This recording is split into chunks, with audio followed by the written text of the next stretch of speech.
नेहा शर्मा एक आम सी लड़की थी। वो नागपुर के एक नॉर्मल कॉलोनी में रहती थी और लोगों के साथ अच्छे से बात करती थी। लेकिन उसकी पर्सनल लाइफ तब से कॉम्प्लिकेटेड हो गई जब से उसके हस्बैंड अमित शर्मा की 3 साल पहले एक कार एक्सीडेंट में डेथ हो गई। उसके बाद से नेहा बिल्कुल टूट गई थी। उसने अपनी दवाई लेना बंद कर दिया था और उसे हेलुसिनेशंस भी ज्यादा होने लगे थे। धीरे धीरे वो अमित की डेथ को एक्सेप्ट कर रही थी। तभी एक दिन उसको अमित के मैसेज आने लगे। वो एक नॉर्मल दिन था। ऑफिस से शाम 5:30 बजे नेहा घर आई और डिनर बनाकर अपनी एक फ्रेंड से बात कर रही थी। तभी उसके फोन पर एक मैसेज आया। नंबर देखकर वो शॉक हो गई। वो अमित के नंबर से था। उसने सोचा कोई मिस्टेक हो गई और इग्नोर कर दिया। पर अगले दिन दोबारा मैसेज आया। नेहा, तुमने रिप्लाई क्यों नहीं किया? उसके होश उड़ गए। अमित तो मर चुका था। ये कैसे पॉसिबल था? डर के मारे नेहा ने पूछा, कौन हो तुम? रिप्लाई आया, अभी सिर्फ 2 ही साल हुए हैं। तुमने मुझे भुला भी दिया। नेहा का दिल तेजी से धड़कने लगा। उसने फोन बंद कर दिया। सोचा शायद हेलुसिनेशन होगा। दवाई भी तो काफी टाइम से नहीं ले रही थी। फिर भी उसने हिम्मत करके रिप्लाई किया, तुम जो भी हो, ये प्रैंक बंद करो, बिल्कुल फनी नहीं है। मैसेज आया, तुम अभी भी अपनी मेडिसिन लेती हो? उसका दिल रुक गया। अमित के अलावा कोई नहीं जानता था कि वो डिप्रेशन और हेलुसिनेशन से गुजर रही थी। फिर एक और मैसेज, एक्सीडेंट के बाद तुम ठीक हो ना नेहा? नेहा के हाथ कांपने लगे। उसे समझ नहीं रहा था कि वो शॉक हो, गुस्सा करे या बस रो दे। तभी एक और मैसेज आया, तुम्हें याद नहीं कि उस दिन तुमने मुझे मार दिया था? नेहा बिल्कुल फ्रीज हो गई। मतलब एक्सीडेंट उसके कारण हुआ था। क्या अमित उसके वजह से मरा? उसका फोन दोबारा बजा। कोई बात नहीं नेहा, मुझे पता है तुमने जानबूझकर नहीं किया। अब उसे लगने लगा जैसे कोई उसे देख रहा हो। उसने खिड़की से बाहर देखा पर वहां कोई नहीं था। उसको याद आया कि अमित का फोन अभी भी गैरेज में पड़ा है। वो भागती हुई घर के गैरेज की ओर गई। गैरेज अंधेरा और धूल मिट्टी से भरा हुआ था। उसने एक पुराने बॉक्स को खोला जो अमित के चीजों से भरा था। सबसे पहले उसकी नजर एक फोटो पर गई, उनकी 10th एनिवर्सरी वाली। उसका फोन फिर से बजा। वही फोटो है, एक्सीडेंट से पहले वाली। तुम बहुत सुंदर लग रही थी। नेहा का दिमाग घूम गया। उसे कैसे पता? क्या वो उसे देख रहा है? पर ऐसा कैसे हो सकता है? वो तो मर चुका है ना। नेहा को कुछ समझ नहीं आ रहा था, पर उसे पता था कि उसने अमित को नहीं मारा। उसने नीचे देखा और उसकी सांसें मानो थम सी गई। उसके हाथ खून से रंगे हुए थे। फोन और बॉक्स गायब थे। वो अपने घर या गैरेज में नहीं थी, बल्कि वो उस जगह पर थी जहां अमित मरा था।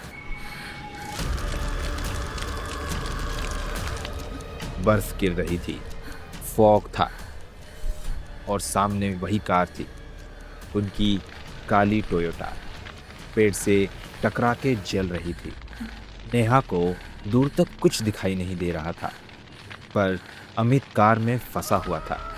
इससे पहले कि कुछ सोच पाती या कर पाती, कार उसी के सामने ब्लास्ट हो गई। अमित कार के अंदर ही था। तब उसे समझ आया अमित उसे क्यों हॉन्ट कर रहा था। उस दिन वो अपने आप को बचा निकली थी, लेकिन अमित को वहां छोड़ दिया था। उसके कारण वो कार पेड़ से तो नहीं टकराई थी, लेकिन उसने अमित को वही छोड़ दिया था। उसने खुद की जान तो बचा ली, पर अमित को वहां से निकालने के लिए उसने कुछ नहीं किया। वो वहां खड़ी बस अमित को देख रही थी, मानो वो बर्फ से जम गई हो। और एक ही पल में वो फिर से अपने गैरेज में वापस आ गई थी और उसके सामने सेम बॉक्स को देख रही थी। उसका फोन उसके बगल में ही रखा था और उसके हाथ खून से सने नहीं थे। सब कुछ अब क्लियर हो गया था। अमित उसे हॉन्ट कर रहा था क्योंकि उसने ही अमित को मार दिया था। वो बस नेहा को याद दिलाना चाहता था कि उसने अमित को मारने के लिए छोड़ दिया था। नेहा इतनी गहरी सोच में डूब गई कि उसे फोन की आवाज सुनाई ही नहीं दी। एक नया मैसेज था, अमित का। नेहा, मुझे करना ही पड़ा। तुम्हें दिखाना था कि तुमने क्या किया। नेहा के आंखों में आंसू थे। उसने अपने कांपते हाथों से रिप्लाई लिखा, आई एम सॉरी, मैंने जानबूझकर नहीं किया। रिप्लाई आया, मुझे पता है तुमने जानबूझकर नहीं किया।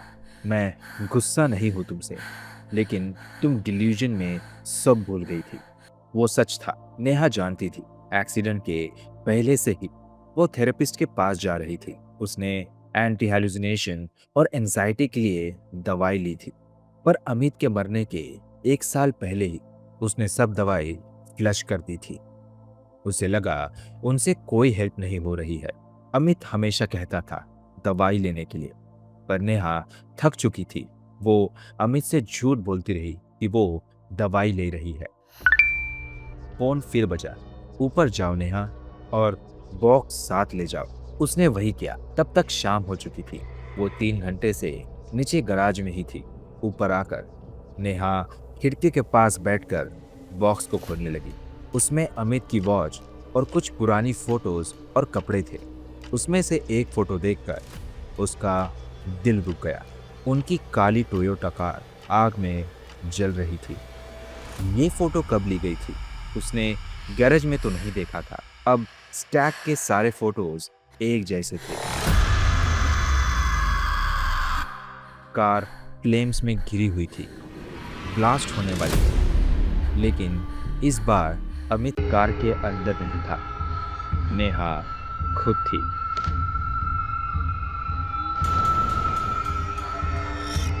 और तभी वो फिर से वापस उस जगह पहुंच गई जहां अमित मरा था।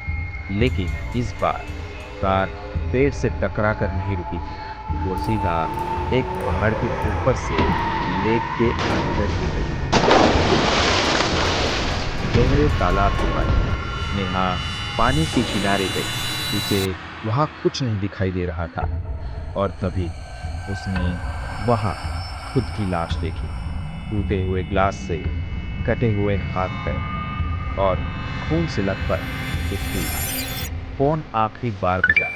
उस दिन तुमने मुझे मारा था और आज मैंने भी तुम्हें मार दिया। Good bye my love. और उसी अंधेरे में कार के काले धुएं में नेहा गायब हो गई।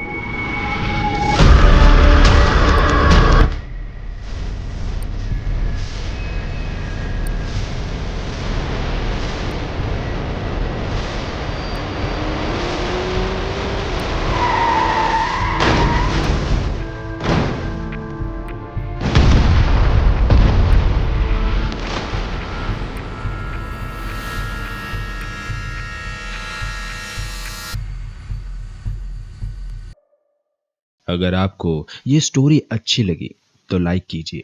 अगर आप चैनल पे नए हैं तो अभी सब्सक्राइब करके बेल आइकन प्रेस कीजिए सो दैट आप हमारी वीकली स्टोरीज मिस ना करें।